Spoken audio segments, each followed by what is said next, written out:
Hello student, आज हम बात करेंगे इसम की किस्में के बारे में। तो बनावट के एतबार से इसम की 3 किस्में होती है। पहला है इसम जामिद, दूसरा है इसम मस्दर, तीसरा है इसम मश्तक।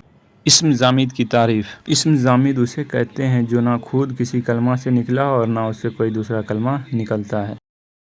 इसम जामिद हम उसे कहते हैं जो ना खुद किसी कलमा से बना और ना कोई उससे दूसरा कलमा बनता है। मिसाल के तौर पे जैसे आदमी, शेर, चाकू, कुर्सी, कलम वगैरह। ये ना खुद तो किसी कलमा से बना है और ना इससे कोई दूसरा कलमा बन सकता है। दूसरा है इसम मस्दर। इसम मस्दर उसे कहते हैं जो खुद तो किसी कलमे से नहीं निकलता है लेकिन दूसरे कलमे उससे बनाए जाते हैं। जो खुद तो किसी कलमा से नहीं बनता है लेकिन उससे दूसरा कलमा बनता है। मिसाल के तौर पे जैसे खाना, पीना, लड़ना वगैरह।